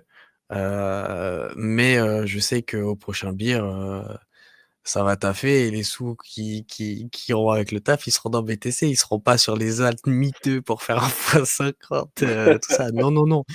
La Voilà. La question c'est plus, s'il n'y a pas d'alt season, que le cycle se termine, est-ce que vous allez play le bear market et vous replacer sur les alts? Hem, euh, alors je pense honnêtement, que le cycle n'est pas terminé, en tout cas pas pour Bitcoin. Je m'explique, je pense que Bitcoin est en fait, c'est intéressant, je fais le parallèle aussi avec les market review et tout, je pense que Bitcoin est dans un super cycle, mais pas comme les gens l'entendaient. Bitcoin, il pump, il corrige, il range, il pump, il range, il corrige. Et ça, j'ai l'impression qu'il est pas prêt de s'arrêter. Alors, est-ce qu'on aura ce mécanisme de 2 ans de bear, 2 ans de, 2 ans de pump qui va se répéter? J'en suis vraiment pas sûr. Je pense que Bitcoin aujourd'hui, c'est plus un actif qui va juste pumper pendant 2 ans et juste être en bear pendant 2 ans. Il va y avoir des phases de correction et de range. Et je pense que la cyclicité a changé tout court. Donc pendant ce temps de range, bah, tes alts, ils se font dégommer. Et voilà, je pense honnêtement que ça a changé. Et je parle pas de beer parce que est-ce qu'on reconnaîtra des beers comme avant? J'en suis même pas sûr. Donc voilà. Après, c'est qu'une théorie, hein, évidemment. Après, je t'avoue, On demain, il y débat. a un nuke qui tombe sur les US. Je pense qu'on va connaître un bear de très très long, de Oui, nombreuses bon, années. alors, Ouais, je t'avoue que BTC sera le dernier de nos soucis. Je t'avoue que là, là, je ouais, cours. je pense. Ouais. Je cours de l'écosystème, c'est bon. Plus de Twitter, plus de Wayne, il n'y a plus rien, on est tous morts. Non, non, non. Mais ouais. Et toi, tu le vois Moi, je comment d'ailleurs pense, Ouais, vas-y, je t'en prie. il y a une partie où je suis d'accord avec toi sur le fait que la cyclicité a peut-être changé, mais la réalité, c'est que aujourd'hui, en fait, j'ai du mal à voir comment est-ce qu'on va attirer les gens dans l'écosystème en dehors de Bitcoin. Genre, c'est un truc tout con, tu vois. Mais au dernier cycle, tu disais, ah, mais ça, c'est une blockchain qui est plus rapide qu'une autre pour Solana. Tu disais, ah, mais l'Ether, il y a des smart contracts, il y a de la DeFi dessus. Aujourd'hui, tu dis quoi? Tu dis, ah, mais en fait, il y a 25 layer 1 et en plus, ces layer 1, ils ont chacun 10 layer 2. Donc, et si tu veux, ces layer 2, ils ont des tokens. Et d'ailleurs, il y a des layer 3 qui se construisent. Et il y a aussi des applications qui sont propres à chaque layer 2. Et donc, en fait, tu te retrouves à dire aux gens, ah, mais en fait, viens dans un monde où déjà personne ne comprend rien. Et en plus de ça, tu n'as pas de chemin clair pour tes investissements et tu ne sais pas vers où regarder. Et tu ne sais pas vers où aller, tu ne sais pas ce qui va marcher, ce qui ne va pas marcher. Et à part dire achète du Bitcoin, je ne vois pas ce que tu peux dire aux gens aujourd'hui. Au dernier cycle, c'était facile. Tu disais, globalement, il y a 10 blockchains. Euh, Tu peux aller sur les 10, tu achètes un tout petit peu à droite, à gauche, tu fais du staking ou tu vas t'amuser sur un autre truc. Mais enfin, j'ai du mal à, en fait, trouver un discours pour attirer les gens en dehors du Bitcoin. Ouais, mais La réalité, c'est d'ailleurs, ça. je crois que Tisma en a fait Mathis en a fait un tweet ce matin assez intéressant, je crois. Euh,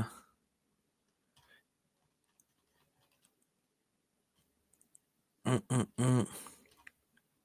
Il a fait un tweet sur la résurrection des tokens au fur et à mesure des cycles. Ah voilà, c'est là. Et, euh, et les stats font peur. Voilà. Nombre de cycles dans lequel un token apparaît. Tu vois que à chaque fois, bah, par exemple, ton token, il est dans le cycle 1, tu as déjà 15% de chances qu'il soit dans le cycle 2, puis tu as 15% de chances de ces 15% qu'il soit dans le cycle 3, et ça va être, ça va être ça pour tous les tokens, et surtout aujourd'hui qu'on en a des milliers et des milliers, qui ont tous des utilités différentes. Faut la jouer par cycle, et faut la jouer BTC, je pense, aujourd'hui. Euh, c'est comme ce que tu disais avec le poisson rouge. Si tu arrives à être early sur quelque chose et te barrer au moment où tout le monde en parle et faire ça ad vitam aeternam, t'es trop bien parce que tu sors sur toutes les Ouais, narratives. Mais si t'es un ouais, investisseur qui est juste là de temps en temps et tout, tu peux pas suivre toutes les hypes et tout. Et même moi, par exemple, je peux pas faire ça. C'est trop dur. J'ai pas forcément la vision sur tout en plus. Tu restes sur BTC si tu le surperfes pas avec tes alts. Bon, je dis ça, mais je suis sur les alts, voilà. Mais c'est différent. En tout cas, aujourd'hui, je me vois mal me placer full sur BTC, euh, alors que, alors que ETH est à 1009. Après, je peux large me tromper, mais pour moi, il y a un upside potentiel plus intéressant aujourd'hui ou à 1500 $ sur Ethereum que sur BTC. Mais ce qu'on conseillerait à tout le monde, dans tous les cas, c'est juste d'avoir la majeure partie de son PF. Après, c'est sûr que si tu as un mm, PF je sais pas, à moins de 20, 30K, je sais pas si ça sert d'avoir une grosse partie sur BTC, mais ouais. enfin voilà. Si c'est sûr, si t'as 1000 balles, bah ça sert absolument à rien d'avoir du BTC. Absolument à rien. mm. Mais en Donc, réalité, aujourd'hui, moi, par exemple, enfin, si on revient si on doit dire à quelqu'un d'investir autre part que sur du Bitcoin, moi, je dirais Ether Solana pour les blockchains d'infra. Je dirais AAV pour jouer la narrative DeFi. ouais. Et tu vois, niveau IA, j'aurais tendance à dire Tao, mais je trouve qu'il n'a pas encore fait ses preuves. Et je trouve que pour l'instant, c'est un peu la même narrative que Polkadot. Et ça me dérange beaucoup, parce que les gens s'y perdent. Ouais, mais je trouve que ça build quand même vachement. D'ailleurs, on va faire un épisode Sur spécial Polkadot, sur Wen des subnets. mec, sur Polkadot, les parachains, c'était une folie quand ça s'est lancé. Ouais, C'était une mais folie, je trouve ça a duré un an, et après, c'était fini. Yo Gigapot, ouais, t'arrives un peu à la fin, mais c'est pas grave. Moi, je me dis que dans tous les cas, avoir un petit bac de Tao, honnêtement, c'est pas déconnant sur une narrative qui est très, qui était peut-être très chaude. Après, est-ce que j'ai loupé le top à 700? J'en sais rien.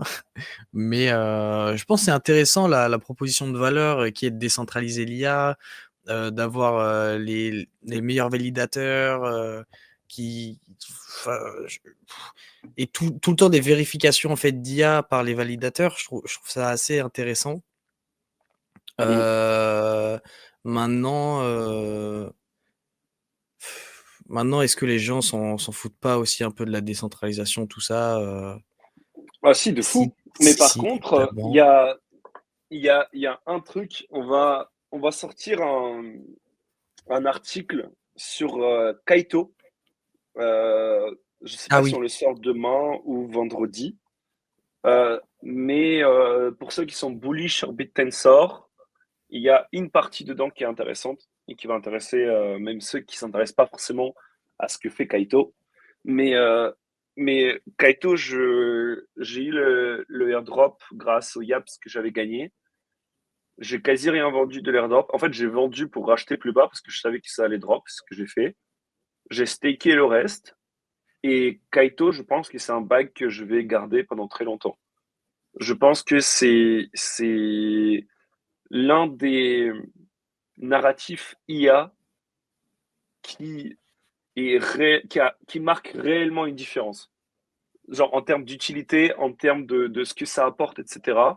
Je trouve que le token Kaito est quand même très bien positionné pour jouer cette narrative.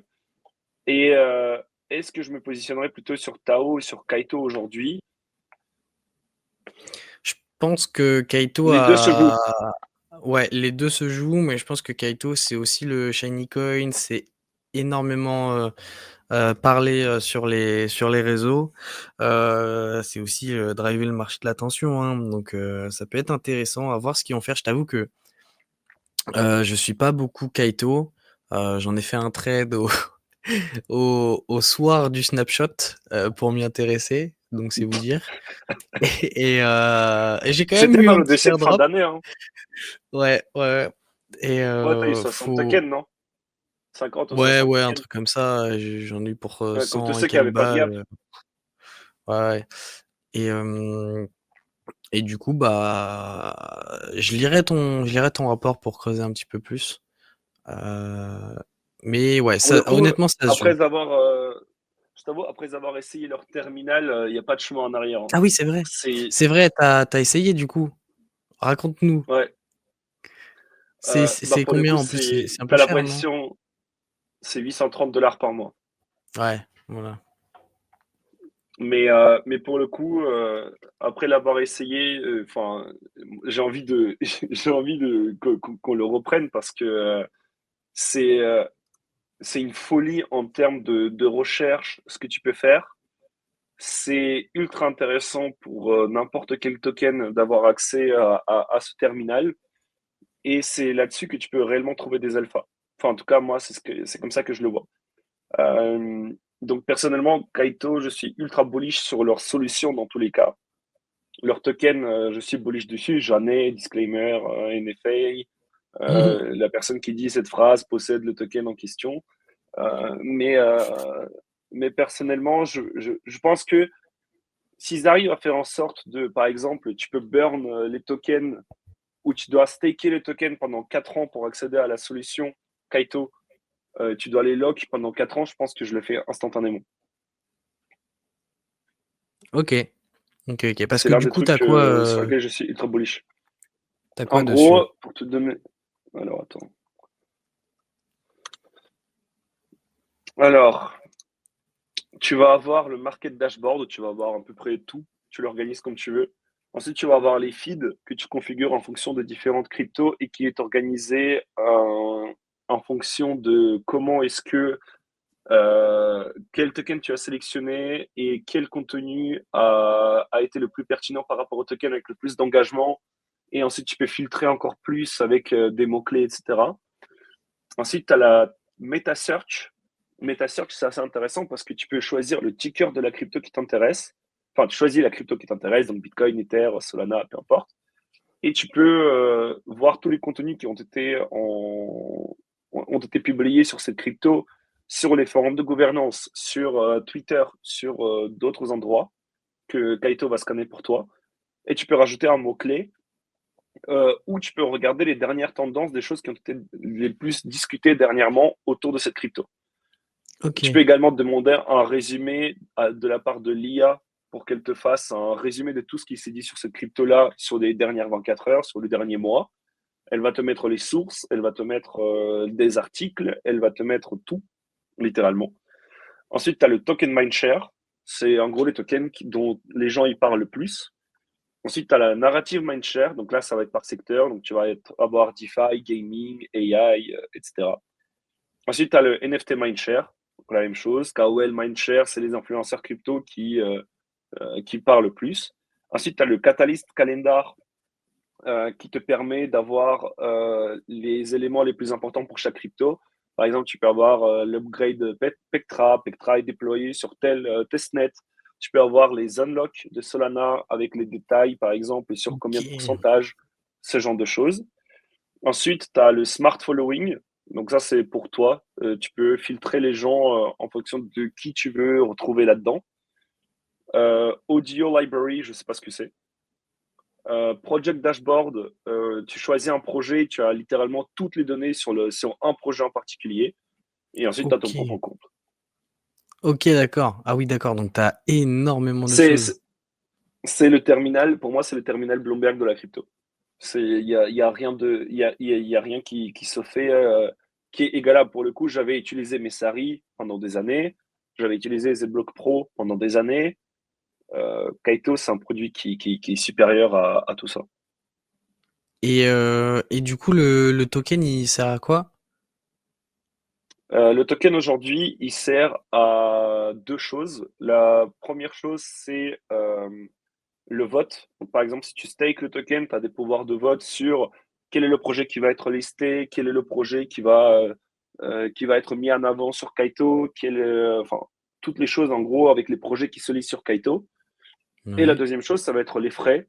Tu as une partie des frais qui sont générés par la plateforme Kaito qui vont servir à buyback le token, se constituer la trésorerie de la boîte qui va ensuite redistribuer ces tokens-là à la communauté, leur donnant plus de pouvoir de vote. Ok. Et du coup, il n'y a rien qui est redistribué aux stackers. Si t'as combien? T'as 25% de l'APY? 20%, ouais. Ouais. 20%? Ah, bah, T'as, c'est déjà pas mal. t'es, alors attends, je crois que c'est ça, ouais. Alors En attends, soi, c'est vraiment pas mal. Kaito, 24%, 24% actuellement. Ok. Maintenant, Ah, je pensais pas que franchement, c'était autant. c'est pour ceux qui ont pas regardé Kaito, je conseille fortement de regarder ça. Ok. Bah écoute, en vrai, tu pourras m'envoyer ton. Tu l'envoies sur quoi, le rapport sur Hawk? Sur Ouais, sur ouais, le ce sera Twitter? sur Oak Research, ouais. Sur Ouais, Twitter ou enfin, sur tu la l'annonceras plateforme. sur le Twitter. Ouais, On a aussi un Telegram où les articles sont publiés avant qu'elles soient publiées sur Twitter. ok. Bah, les gars, vous avez l'info. Faut aller dig Kaito. Et voilà. Mais Écoutez encore les une fois, potes, je pense le token, il peut s'effondrer, hein. Enfin, moi, oui, encore une oui, fois, oui, c'est ma évidemment conviction, NFA les mais potes, de toute façon vous savez sur Wen normalement vous êtes habitués, on peut cheat à tout moment. Mais voilà. Les potes, si vous avez des questions, je pense on va terminer tout tranquillement. Donc n'hésitez pas, si vous avez des questions à poser à Artem, c'est le moment. Bonsoir Spockmaster, t'arrives un peu tard. Et voilà. Tu veux qu'on aborde un dernier petit sujet, Artem? non, je suis chaud pour avoir des questions. Si les gens, ils en ont. Pour tous ceux qui nous écoutent, moi, je suis très chaud d'en avoir de votre part. Je reprends les anciens commentaires. À chaque cycle, on dit que le cycle a changé. En 2021, on disait aussi qu'on ne voyait plus de bear market et on l'a eu. Ça a surpris quasi tout le monde. Oui, c'est Ouais. Suzu qui l'a dit avant de se faire liquider sur absolument partout. Pour ceux qui ne savent pas, Suzu, c'était le gérant de Three Arrows Capital, qui était l'un des plus gros hedge funds crypto. Et en gros, dès qu'ils investissaient dans un token, tout le monde allait dedans parce ils ont fait des performances de fou furieux. Et au final, en fait, ils ont emprunté des milliards de dollars, ils n'ont jamais remboursé, ils sont recherchés par Interpol, et puis voilà, c'est carré. Nickel, Ils ont carré. relancé un exchange depuis qui s'appelle Oxfun. Ils ont fait pas mal de trucs, mais c'est Suzu et Kyle Davis. Donc moi, je reste très loin de ces personnes-là, et notamment, il y avait la thèse de Suzu qui était la thèse du super cycle crypto, et qu'en fait, le Bitcoin n'allait jamais redescendre, et au final, on a vu ce que ça a donné. Donc, euh, donc personnellement, je pense que je pense pas qu'on va se débarrasser des cycles, mais il y avait une question de Casper tout à l'heure sur la situation géopolitique. Je pense que ça joue de plus en plus sur les cryptos, mais surtout en Mm. fait sur les actifs à risque. Et donc, on a quand même tous les 4 ans une dinguerie qui se passe, et ça coïncide avec les cycles de Bitcoin. Donc j'ai envie de dire, on n'aura peut-être pas les mêmes cycles, mais quand tu regardes le cycle qu'on a eu actuellement, qui était censé être le bull run, c'est-à-dire Bitcoin, Ether, les autres alts, actuellement, on n'a pas eu ce cycle-là. Donc, il y a aussi ce côté-là qu'il faut prendre en compte, dans le sens où ben, tu as le narratif des cycles qui était chaque cycle c'est pareil, à chaque fois on dit que c'est différent, etc. Là, si, imaginons, on n'a pas d'alt season, etc., et qui était l'une de mes thèses de l'année dernière, mais tout le monde m'a craché dessus quand j'avais dit ça, euh, c'est que le cycle a changé. Et Ma thèse pourtant, de l'année t'étais sur dernière, les alts c'était ou? non, en fait, ma thèse était à moitié validée. En gros, j'avais dit tous les investisseurs instit vont driver la hausse de Bitcoin avec les flux d'ETF. Donc ça s'est avéré vrai. Et j'avais dit que on aura moins de rotation vers les alts, mais on aura la rotation Bitcoin Ether. Donc j'ai eu Mhm. raison sur la rotation vers les alts. Je paye la Attends, rotation de attends. l'Ether qui était Peut-être, juste. peut-être, peut-être. Ouais, on verra, on verra. Mais là, tu vois, quand les fonds ils sortent de l'ETF Bitcoin, ils vont pas dans l'ETF Ether, hein. Donc ça j'ai eu tort là-dessus, et j'ai aucun mal à le dire. Mais j'avais dit que la rotation vers les alts sera beaucoup plus limitée qu'au dernier cycle. Pour l'instant, c'est vrai, on verra. Mais dans tous les cas, moi, j'étais exposé aux alts, donc moi, c'était dans tout mon intérêt que ça aille vers les alts. Et au final, malheureusement, ça n'a pas encore été le cas. Ah, on s'est tous fait. Et Ouais. pour la On a, dernière question sur quoi vous faites bosser vos stables actuellement, hop. euh, alors personnellement, j'ai du Go de AAV que je stake. Ça me permet d'accumuler du AAV, et ça me permet d'accumuler des rewards du programme qui s'appelle Merit, où il te distribue des pourcentages en plus. Donc aujourd'hui, tu es à peu près à 15%, je crois, quelque chose comme ça, d'intérêt sur le Go. Euh, Ensuite, tu as en réalité toutes les plateformes de prêt et d'emprunt actuellement, tu as des bons taux d'intérêt dessus. Si tu veux faire bosser tes alts, si tu veux farmer des points, etc. Je sais que pas cher, il parle de réserve USD, je crois, un truc comme ça, ou Resolve USD, Resolve. où tu peux farmer le airdrop. Moi, je suis sur Level USD. C'est Nemi qui m'en a parlé, un gars qui s'appelle Nemi. sur Twitter. Du coup, j'ai mis une partie là-dessus et sur Pendle ensuite. Il y a la nouvelle initiative qui a été lancée qui s'appelle Wildcat Finance, où c'est en fait de l'emprunt sous-collatéralisé. En fait, tu peux prêter à des acteurs institutionnels une partie des stablecoins. Et aujourd'hui, tu as Wintermute qui emprunte à 12% de l'USDT et de l'USDC. Donc, si jamais il y a ça, encore une fois, il faut faire attention à ça. Parce que c'est du lending sous-collatéralisé. Les market makers, on sait comment ils ont fini au précédent bull. Mais Wintermute, c'est quand même un acteur assez reconnu dans le milieu et à voir comment eux ils finissent. Donc, globalement, voilà. Qu'est-ce que je pense de Monero? Je pense que c'est l'un des coins qui a le plus tenu et je pense que le fait qu'il ait été Ah ouais. délisté de la plupart des exchanges et qu'aujourd'hui c'est compliqué d'y accéder entre guillemets, ça a énormément joué. Et ensuite sur le long terme, Monero pour moi, ça va être comme les mixeurs crypto. Ça, plus tu l'utilises, plus tu seras flag. Donc en Mmh. termes d'investissement, j'ai envie de dire en termes d'investissement pour moi, Monero n'a pas de sens. Euh, dans le sens où, Aïe, aïe, à aïe. part Ah, si aïe, aïe, tu aïe. commences. On a fait un space de 3 heures avec The Dozer pour dire c'est la privacy de fou. Et là, ça Non, n'a mais c'est pas de pour ça sens. que je Non, mais ça parle. Non, non, oui, oui. je parle en tant qu'investissement. Oui, Je oui, parle pas en exact. termes Mmh mh. d'utilité. C'est Ouais, pas la même chose. oui, Euh, évidemment. mais pour moi, Monero, c'est pas le coin où tu vas réaliser un x10, tu vois. Alors que Mmh. Bera, je le verrais bien faire un x10, mais à un moment. Ah Mais oui! non, mais voilà, ce que je veux dire, c'est que en termes d'investissement, pour moi, Monero n'a pas de sens. Pour tous les autres aspects, Monero, ça a énormément de sens et c'est quelque chose qui est intéressant. Mmh, Maintenant, mmh, mmh, moi, mmh. personnellement, j'ai jamais utilisé Monero. Je ne sais pas sur quel wallet il faut l'utiliser. J'ai jamais été dans Ouais, c'est l'écosystème. assez sombre. C'est assez sombre Tout pour, comme, y accéder. tout comme Hyperliquid, j'ai jamais utilisé Hyperliquid. J'ai jamais eu de hype. Je suis passé complètement à côté. Donc, pour toutes les autres questions, je pense que la Et solution est intéressante. Et je pense que juste, il y a hop. un truc qui me dérange chez Hyperliquid, c'est le fait qu'ils buy back leur token en continu. J'ai énormément de mal avec ça. Pourquoi? J'ai énormément de mal avec ça parce que ça a été un gros truc de marketing au précédent bull. Ah, mais nous, on buy back notre token, on a plein de tokens qu'on burn ensuite. C'était le cas de Luna, par exemple. Luna, ça a été un gros truc. Euh, du précédent pool, c'est qu'ils rachetaient du Luna et ils étaient en train de le burn.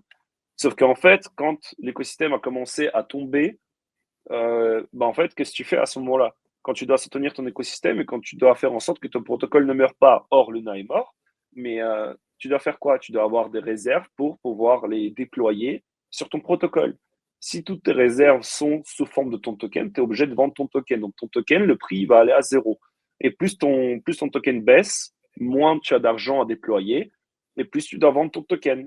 Et donc en fait, on se retrouve dans une spirale infernale. Et donc, moi, le seul truc qui me dérange, c'est le fait que une grosse partie des frais qui sont récoltés par Hyperliquid servent à buyback le token. Pour moi, quand tu regardes, un truc tout con, hein, mais Pump Fun, ils ont empoché des centaines de millions de dollars parce qu'ils n'ont pas de token, parce qu'ils n'ont pas fait de buyback et tout est allé dans leur poche. Et les Ouais. mecs, Et aujourd'hui, bah, aujourd'hui, ils sont blindés. leur projet est mort. Enfin, leur Ouais, projet est mort. Pour l'instant, tu as 100 tokens lancés par jour comparé à 1 toutes les secondes, il y a quelques mois de ça. Et aujourd'hui, bah, les mecs, ils sont juste à se barrer. Ils s'en foutent. Ils ont fait leurs 500-600 M et c'est réglé. ouais. Donc à voir. Mais pour moi, c'est un peu une connerie à moins qu'ils trouvent d'autres sources de revenus supplémentaires, dans le sens où aujourd'hui, Hyperliquid est premier sur le marché. Il n'a pas vraiment de compétiteurs. Ils ont réussi à dépasser JMX, ils ont réussi à dépasser Synthetix, ils ont réussi à dépasser n'importe quelle autre plateforme qui te permettait de faire plus ou moins la même chose. Euh, le seul truc qu'il faut se dire, c'est que quand tu es premier, tu ne peux qu'aller vers le bas. ça veut dire que tu peux que être second, troisième, dixième, etc. quand tu es premier. Et donc, pour maintenir l'avantage compétitif, au-delà du prix du token, il faut avoir des stablecoins en réserve. Il faut avoir une grosse trésorerie. C'est ce que font AAV. Quand tu réfléchis long terme, tu as besoin d'avoir une trésor. Tu as besoin d'avoir des fonds à déployer. Tu as besoin d'avoir des stablecoins. Aujourd'hui, Hyperliquid utilise cet argent-là pour buy back leurs tokens. Et pour moi, c'est dangereux. Sur le long terme, c'est dangereux. Et typiquement, si par exemple, en fait, je comprends l'idée que ça aide à maintenir le prix de leur token et que ça aide de faire en sorte que les gens hold leur token et qu'ils ils investissent dedans. Maintenant, est-ce que sur le long terme, c'est une bonne idée? On verra. Moi, c'est le seul truc qui me dérange avec Hyperliquid aujourd'hui. Ensuite, je dis pas que la solution n'est pas cool, je dis pas que tout ce qu'ils font, c'est pas bien. Et je dis pas que c'est Terabis, absolument pas. Mais encore une fois, juste le programme de buyback, pour moi, c'est un bon coup de marketing jusqu'au moment où tu as besoin d'argent. Ouais. Et il faut aussi se rendre compte, c'est que la team ont aussi des Je sais tokens. pas Toute la team, la répartition qu'ils font d'achat ou dans leur poche et de buyback. je sais pas, mais je sais que une grosse partie des frais vont au buyback. Je me rappelle plus du pourcentage. Poulpe, il en a parlé plusieurs fois sur son Twitter. Picsou aussi, ils en ont tous parlé. Les deux Léo, les deux Léo les plus bullish sur Hype. Euh, Ouais. mais, C'est mais parce pour que c'est des moi, voilà. traders. Non, mais voilà. Et moi, je ne fais pas de trading aussi. Donc voilà. Il y a, C'est pour ça aussi que je n'ai pas été sur Hyperliquid. il y a Ibrahim qui nous parle de VOI. Alors, je vous avoue, je connaissais Je connais pas du pas. tout. Je suis en train de découvrir la plateforme, partager vite fait l'écran. Euh, l'écran 1, hop.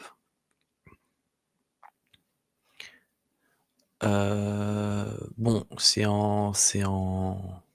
ça charge, mais ouais, en gros, ce serait un concurrent de Hype, si je comprends bien, d'Hyperliquid.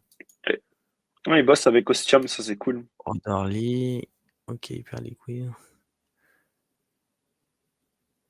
Oui, Bucket by Binance Labs. D'accord, bah écoute, intéressant, intéressant, intéressant. Après, faut voir,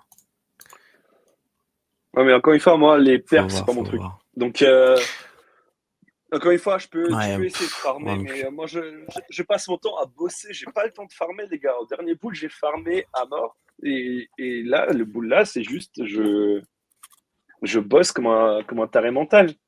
C'est Mm, mm. VOOI, pas VVOI. Ah bah il est Est-ce même que pas. SBF est libérable? Non. Pour moi, c'est Terminado pour SBF. Ce mec il est trop con. Il est vraiment trop con. Ouais. Et là, l'interview qu'il a faite récemment, ça l'a plus desservi qu'autre chose. Pour moi, c'est un énorme débile. Et si jamais Trump décide de si jamais Trump décide de le libérer, je pense que il se tire un bazooka dans le pied, personnellement. Mm. Mais parce qu'il y a tout l'écosystème qui va le détester. La réalité, Ouais. c'est qu'aujourd'hui, Ah, il est euh, pas listé. il n'y Ok. a personne, il n'y a personne qui aime SBF dans l'écosystème crypto. Il n'y a pas une seule personne qui arrive à dire ce gars-là a fait du bien à l'écosystème ou ce gars-là est une légende ou autre. C'est pour moi, il est pas libérable. Non, je Donc, suis d'accord avec ça. ouais, pour moi, c'est ciao pour SBF.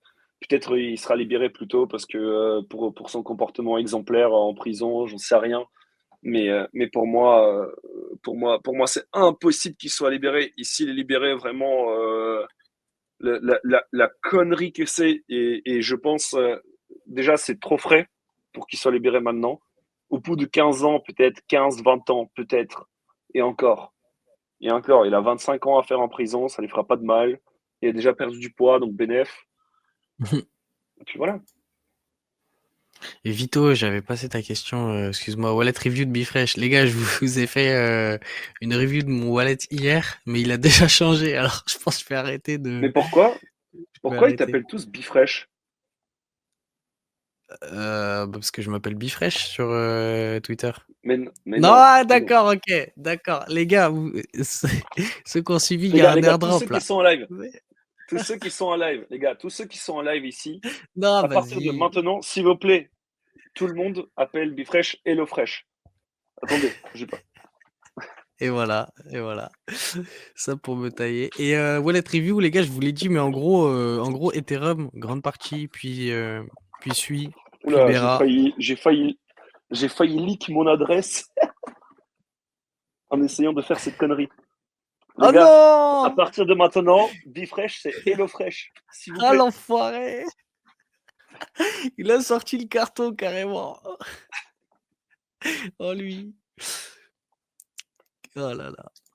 Mais ouais, du coup, Ouais, Ether, Bera, Sui, Plume et Tao, avec une grande pondération pour Ether, Sui, Bera dans mon PF. Et en vrai, je le dis pas, j'ai un petit peu de BTC, mais c'est un wallet que je compte pas et qui est surtout en construction. Donc j'en parlerai pas. Voilà. Euh, Merci Artem, merci HelloFresh. Voilà, bah allez-vous. Voilà, HelloFresh, HelloFresh, HelloFresh, putain, les enfoirés. Les gars, allez claim auprès de Artem votre airdrop. Allez claim. Et alors là, je vais en live. En live, en attends, live. attends, ma connexion. Ah, Ah, ah, non, non. non, non, non. Ah. Je suis obligé. Je suis obligé.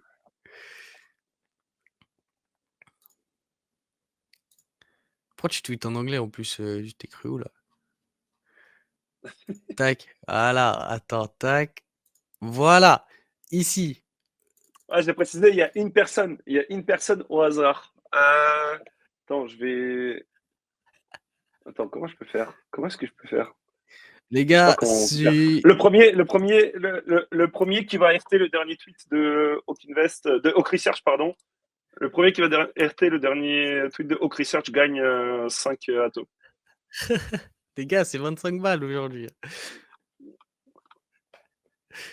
Alors Ah attends, non, je même pas. regarde. Oh merde. C'est 20 balles. Bah, ça va, c'est de 2 Mac, les gars. Bah, pour l'instant, il n'y a personne qui a RT. C'est pas grave. Les gars, vous C'est pas avez 20 grave. balles gratuits pour RT le dernier tweet de Hawk. Sérieux. Ah, c'est Et ouais, bon, genre. Van Allen. Ah, mais c'est Van Van Allen. Halen, mais il est trop fort, celui-là, il est partout. Fait HelloFresh. Mais bah, les enfoirés, Claude. Et ouais, j'en place une, les potes. N'hésitez pas aussi à RT ce live et nous follow sur Wen, les potes. On est en live toute la semaine pour vous et c'est que des bangers. Je dis pas ça parce que c'est mon média et que je suis biaisé, pas du tout. Mais voilà, on est là toute la semaine pour vous apporter un maximum d'aide et de nos XP à nous et aux intervenants sur les marchés. Donc voilà, ça fait plaisir, un petit follow, un petit RT. Donc C'est n'hésitez bon, pas. Van Allen, je t'ai DM avec mon compte perso. Tu peux m'envoyer ton adresse Cosmos et je t'envoie ça tout à l'heure. J'ai même pas de wallet Atom, à quoi bon? Ah Moi, putain, j'ai le Kepler ça là, c'est quelqu'un mais qui il est a pas arrivé. servi depuis, waouh, Ça depuis c'est quelqu'un qui longtemps. est arrivé au nouveau cycle, ça. Gigapote. Ouais, en tout cas, les gars, n'hésitez pas si vous avez vos dernières questions et après, je vais laisser Artem tranquillou. Ouais, du coup, d'ailleurs, HelloFresh, il m'a dit que au prochain live qu'on fait, il fait le face reveal. Donc, n'hésitez pas à aller RT le live pour lui donner de la force. Et il a dit la prochaine fois qu'on fait ce live, Euh, il on en fait le face reparlera de reveal. ça. On en reparlera. C'est quand Wen aura 5K follow et on en reparlera. Mais si vous voulez, de toute façon, j'ai une photo de lui, vous m'envoyez un DM, Non, non, je vous non. envoie sa tête normale. Merci. Elderatum depuis 2021, ici on représente à Van Halen. Ouais, pareil, pareil, holder et staker en plus. Après, T'en as Bennett, toujours? t'as eu le airdrop, Ah oui, oui, t'en as toujours. Célestia. T'as eu un airdrop Célestia, Tia, c'est bien.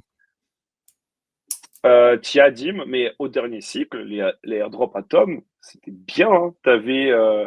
T'avais Osmosis, t'avais Juno, Osmosis. t'avais Juno. Crescent. Au dernier cycle, les airdrops Atom, il pleuvait des airdrops, hein. Et je pense Et qu'en bah airdrop Atom, aujourd'hui, j'ai touché une bonne somme en airdrop Atom, mais maintenant tout est allé à zéro, mais ça, c'est une autre histoire. ouais, clairement. Mais j'avais vu un tweet en plus de Joe qui nous parlait de Tia là aujourd'hui. Je t'avoue, quand j'ai ouvert la charte de Tia, j'ai fait un bond. Ouais. Un bond. Voilà. Ouais, là, on est au prix du lancement, globalement. Ouais. Bah, on a touché la TL. Ah non, bah non. Ouais. Enfin, c'est dur en vrai pour des projets révolutionnaires. Mais tu vois ce que Bah, tu j'aime bien vois, au en dernier vrai cycle, avec Tia des, aurait été à beaucoup plus haut, hein. ouais, avec des Berra. Bon, là, ok, il est pas bien. Mais ce que j'aime, c'est que voilà, il est toujours dans cette zone. Quand ton BTC se fait défoncer, ton Berra, il a tenu fort là, tu vois. Bon, bon, au bout d'un moment, c'est obligé qu'il craque, mais voilà. C'est pour ça que je l'ai dans mon bag, honnêtement. Plume, c'est pareil, il est tellement fort, c'est une dinguerie.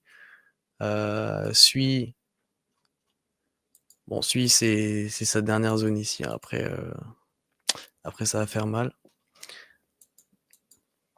Mais bon, voilà comment est orienté mon PF via les charts en ce moment. Ah, c'est une dinguerie. Bon, Mais c'est la voilà fin les du live, potes. là. Ouais, ouais, ouais, je pense qu'on a fait un bon tour. Mais Artem, déjà, je tiens à te remercier de ton passage, de nous avoir donné de ton temps et de ton expérience.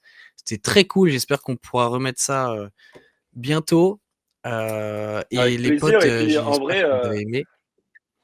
un gros Vas-y. shout-out à Owen aussi, hein, parce que, les gars, je vous jure, vous voyez pas la tête d'HelloFresh, mais les cernes qu'il a, c'est aberrant. La dernière fois que je l'ai vu, genre, en fait, le gars, il s'arrache pour ce qu'il fait et je le comprends parce que je suis passé par là aussi. Moi, j'ai commencé à construire ce qu'on fait aujourd'hui au dernier cycle. Donc, je, je, j'avais des cernes pareilles au dernier cycle, mais au fur et à mesure que tu avances dans la crypto, tu prends de plus en plus de recul et tu te dis ta santé enfin, en vaut de plus en plus la peine. Mais sachez que ce qu'ils font avec Owen, c'est des bons gars, c'est une bonne équipe de mecs qu'on croise en événement et qu'on est toujours content de voir. Ils ont toujours le sourire, ils sont toujours là pour faire des choses. Et pour moi, c'était une bonne rencontre. On s'est rencontrés à Biarritz. Mm. Et franchement, depuis, ils ont bien avancé. Donc, n'hésitez pas à donner de la force à ces gars-là qui font ce genre de projet, qui vous régalent et qui aussi. Ce qu'il faut comprendre aussi, c'est qu'il y a énormément de taf dans ce que vous voyez pas. Surtout quand vous construisez des projets qui sont là pour rester sur du long terme. La plupart du taf, vous ne le voyez pas. Vous voyez juste deux, trois petites annonces, deux, trois lives cool par-ci, par-là. Mais la réalité, c'est que derrière tout ça, il y a énormément de choses et il y a énormément de travail. Et juste, merci à toi de m'avoir invité. Félicitations à vous pour votre taf et continuez comme vous faites, les gars. Dans Bah, tous les grand cas, merci. GG pour ce que vous faites et n'hésitez pas à leur donner de la force. C'est le Mm. message à tous les gens qui sont encore sur ce live. Donnez de la force à Wen. Bah, merci beaucoup, Artem, pour le SO. Ouais, c'est vrai qu'on essaie de faire les choses bien, des choses qui sont pas répétitives. Un bon petit média live, je pense que ça change un peu tout dans cet écosystème de fou. Et, euh, et accueillir des personnes comme toi et comme tous ceux qui passent sur nos lives, c'est des gars qu'on a, qu'on suit depuis longtemps et qu'on a forcément confiance en leur dire. Donc voilà. Voilà, voilà, c'est le principe de Wen. Les gars, j'espère que vous avez kiffé en tout cas. Merci Artem encore pour ta venue. Merci tout le monde d'avoir suivi. Merci d'être là tous les jours pour ceux qui sont là tous les jours. Je pense à Gigapod, Von Allen, Spockmaster, tous les bros, Vito, tout ça. Et ben, Artem, je te laisse le mot de la fin et je vais vous laisser sur ça. Et je vous souhaite une bonne soirée, les potes. Les gars, moi je vous ai plus ou moins tout dit, mais suivez au Research, regardez ce qu'on fait. On fait des trucs cool. On s'arrache Ouais, pour ça aussi. Et, suivez Hawk, euh, les et gars. puis voilà, globalement, c'est plus ou moins tout. Si vous voulez me trouver sur Twitter, je pense que vous tapez Artem Hawk, vous me trouvez assez facilement. Sur mon compte, je parle des fois en anglais, des fois en français, des fois je parle de mes convictions, des fois, voilà. Mais globalement, je vous conseille de suivre Oak Research. Je pense, l'une des meilleures recommandations que je puisse faire aujourd'hui. Parce que ce que j'essaie de construire, c'est ce que moi, j'ai pas vu dans l'écosystème depuis des années. Et donc, ça prend du temps, mais Mmh. on fait de notre mieux. Voilà. Ouais. Franchement, allez follow Hawk, les gars, vous le regretterez pas. Et abonnez-vous à leur newsletter aussi. J'en place une pour la newsletter que vous venez de Let's récupérer. go! Allez les potes, bonne soirée tout le monde, ciao.